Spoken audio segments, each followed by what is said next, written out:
না সামান্য কিছু উপকরণ দিয়েই সন্ধ্যা টিফিনের জন্য চটজলদি এই টিফিনটি রেডি করতে পারো। নমস্কার বন্ধুরা, কাজল ভিলেজ কিচেনে সকলকে স্বাগত জানাই। রোজকার মতো আজও রান্নাঘরে চলে এলাম। আজকে রেসিপি প্রথম থেকে লাস্ট পর্যন্ত দেখতে থাকুন, আশা করছি ভীষণ ভালো লাগবে। তো চলুন তাহলে শুরু করা যাক। টিফিনের জন্য একটা ডিম নিয়ে নিলাম। এই ডিমটাকে আমি ভেঙে এর মধ্যে দিয়ে দেবো। তো আমি এখানে আজকে টোটাল 3টে ডিমের ব্যবহার করছি। 3টে ডিম দিয়েই কিন্তু হয়ে যাবে টিফিনটা। এর মধ্যে 2টো ডিম ভেঙে দিলাম। এবারে দেবো এর মধ্যে স্বাদ মতো লবণ, মানে সামান্য একটু লবণ দিয়ে খুব ভালো করে ডিমটাকে আমি আগে একটু ফেটে নেব। খুব ভালোভাবে 2টো ডিমকে আমি ভেঙে ফেটে নিলাম। এবারে এতে একে একে কিছু উপকরণ দেব। যেমন দেব, এখানে আমি একটা আলুকে এইভাবে গ্রেট করে নিয়েছি। এই গ্রেট করে নেওয়া আলুটা আমি এর মধ্যে দিয়ে দেব। আজকে টিফিনের রেসিপি আপনাদের কীরকম লাগছে অতি অবশ্যই কমেন্ট করে জানাবেন। আর এর মধ্যে দিয়ে দেব আগে থেকে একটা, আমি এখানে গাজরকেও গ্রেট করে রেখেছি, মানে বড় গ্রেটারের যে গ্রেট হয় সেটা দিয়ে গ্রেট করে রেখেছি। দিয়ে দিলাম গ্রেট করে নেওয়া গাজর। ছোট্ট একটা টমেটোকে এইভাবে ছোট্ট করে টুকরো করে নিয়েছি, দিয়ে দেব টমেটো। আর দেব এখানে একটা ছোট সাইজের পেঁয়াজকেও আমি এইভাবে ছোট করে টুকরো করে নিয়েছি, দিয়ে দেব পেঁয়াজটা। সুন্দর রঙের জন্য কিছু মশলা অ্যাড করে দেব। যেমন দেব একটু হলুদের গুঁড়ো, আর দেব জিরে গুঁড়ো। জিরে গুঁড়োটা আমি হাফ চামচের থেকে একটু কম দিলাম। আর এখানে কাঁচা লঙ্কা নিয়েছি, একটা কাঁচা লঙ্কা কুচিয়ে দিলাম। আর ঝালের জন্য দিয়ে দেব একটু লঙ্কার গুঁড়ো। দিয়ে দিলাম হাফ চামচের মতো লঙ্কার গুঁড়ো, স্বাদ মতো লবণ দেব। দিয়ে দিলাম স্বাদ মতো লবণ। আমি হাফ বাটি ময়দা নিয়েছি। একটা আলুর জন্য এখানে হাফ বাটি ময়দাই কিন্তু যথেষ্ট। আর শত লাস্টে যেটা দিয়ে দেব একটু ধনেপাতা।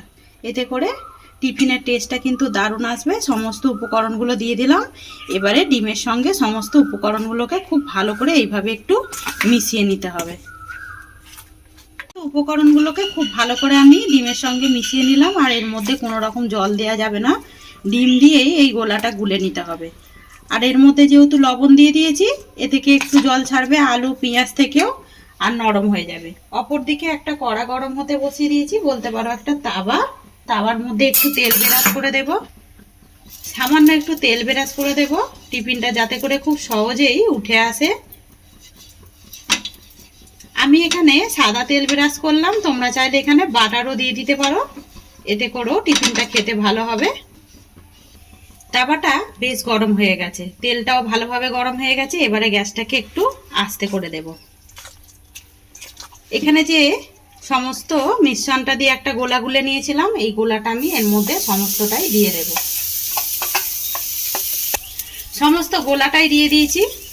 এবারে সমস্ত গোলাটাকে তাওয়ার মধ্যে চারিদিকে আমি এইভাবে, ঠিক যেরকম আমরা রুটি পরোটা দিয়ে থাকি, এইভাবে গোলা রুটির মতো সেট করে দিতে হবে।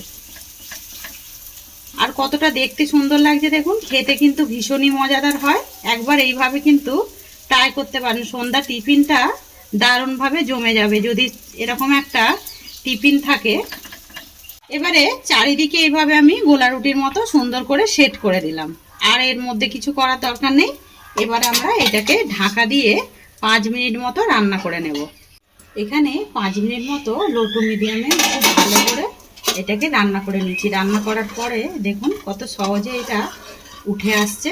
এইভাবেই কিন্তু সুন্দর করে রান্না করে নিতে হবে। এবারে এটাকে আমি এইভাবে উল্টে দেব। আবারও আমি তাওয়াটা বসিয়ে দিলাম, তাওয়ার গায়ে একটু হালকা তেল ব্রাশ করে দেব। এই রান্নাটায় খুব বেশি তেল লাগে না, এরকম হালকা একটু তেলের মধ্যে কিন্তু রান্নাটা খুব সহজেই হয়ে যায়। এইভাবে নিয়ে আমি আবারও এটাকে উল্টে দেব। আর কতটা সুন্দর হয়েছে সেটা কিন্তু দেখতেই পাচ্ছেন, আর কত সহজেই টিফিনটা কিন্তু উল্টে গেল। তবে এটাকেও আমি অপর পিঠটা রান্না করে নিলাম। এইটা খুব বেশিক্ষণ সময় লাগে না, ঢাকা দেওয়ার কারণে আলু সবজিগুলো কিন্তু খুব সহজেই সিদ্ধ হয়ে যাবে। তোমরা চাইলে এখানে বাঁধাকপি অনেক কিছু সবজি কিন্তু অ্যাড করতে পারো। আবার আমি একটা তাওয়া গরম হতে বসিয়ে দিয়েছি, তাওয়ার মধ্যে দিয়ে দেবো আমি 1 চামচ সাদা তেল। একটা পুর রেডি করে নেব। তেলটা যখন বেশ ভালোভাবে গরম হয়ে যাবে এর মধ্যে দিয়ে দেবো একটা কুচিয়ে রাখা পেঁয়াজ। ওই যেরকমই সেম দিয়েছিলাম ওই রকমই ছোট্ট মতো একটা পেঁয়াজ দিয়ে দিলাম। পেঁয়াজটা যখন হালকা একটু ভাজা হয়ে যাবে বা নরম হয়ে যাবে তখন এর মধ্যে কিছু সবজি অ্যাড করে দেব। এখানে পেঁয়াজটা বেশ কিন্তু একটা নরম মতো হয়ে গেছে। এইদিকে আমি অল্প একটু গাজর আর অল্প একটু টমেটো আলাদা করে সরিয়ে রেখেছিলাম, এই সবজিটা এর মধ্যে দিয়ে দেব। এতে করে খেতে ভালো লাগবে। আর এখানে দিচ্ছি আমি ঝালের জন্য কাঁচা পাকা লঙ্কা কুচিয়ে রাখা। হালকাভাবে একটু নাড়াচাড়া করে নেব যাতে করে সমস্ত সবজিগুলো সুন্দরভাবে নরম হয়ে যায়।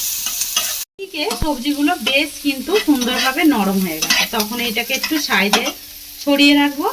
আমি বলেইছিলাম আগে এই টিফিনটা করার জন্য আমি 3টে ডিমের ব্যবহার করছি। এর মধ্যে 2টো দিয়েছিলাম, এখানে একটা দিয়ে দিলাম। এবারে দিয়ে দেবো এর মধ্যে লবণ, হালকা একটু এখানে লবণ দিয়ে দিলাম আর এর মধ্যে একটু লবণ দিয়ে দেবো, মানে মাপ মতো লবণ দিয়ে দিলাম। এখানে ডিমটা বেশ শুকিয়ে এসেছে, এবারে একটু ভেঙে দেবো। এখানে তোমরা চাইলে কিন্তু চিকেনের ব্যবহার করতে পারো, সলিড চিকেনটা দিয়েও একটা পুর রেডি করে নিতে পারো, তার ক্ষেত্রেও কিন্তু ভালো হবে। এখানে ডিমটা বেশ সুন্দরভাবে ভাজা হয়ে গেছে। সমস্ত উপকরণগুলোকে একটু মিশিয়ে নেব। এবারে এর মধ্যে একটু টেস্টের জন্য কিছু মশলা অ্যাড করে দেব। সামান্য একটু হলুদের গুঁড়ো দিয়ে দেবো একটা সুন্দর রঙের জন্য, আর টেস্টের জন্য দিয়ে দেবো একটু জিরে গুঁড়ো, আমি আগে লবণ দিয়ে দিয়েছিলাম। আর দিয়ে দেব একটু গোলমরিচ গুঁড়ো। সমস্ত উপকরণগুলো দিয়ে দিলাম আর লাস্টে দিয়ে দেব এর মধ্যে একটু ধনেপাতা কুচিয়ে রাখা, দিয়ে খুব ভালো করে এবারে একটা পুর রেডি করে নেব। এখানে পুরটা কিন্তু বেশ সুন্দরভাবে রেডি করে নিলাম, আর কতটা সুন্দর সহজেই কিন্তু হয়ে গেল দেখুন। এবারে আমি গ্যাসটাকে অফ করে দেব। এখানে যে টিফিনটা রেডি করে রেখেছিলাম এই টিফিনটা এই দেখুন কত সহজেই উঠে আসছে।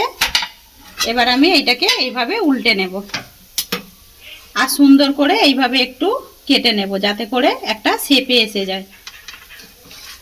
আগের ভিডিওয় কমেন্ট করেছিলেন বোলপুর থেকে, শান্তিনিকেতন থেকে একটা বোন কমেন্ট করেছিলেন এরকম টিফিনটা তার বেশ ভালো লেগেছে, তাই তার জন্য আমি আরও একটা রেসিপি করলাম। চারিদিকে একটু সেট করে সুন্দর করে কেটে নিলাম। এবারে এইগুলো একটু সরিয়ে নেব।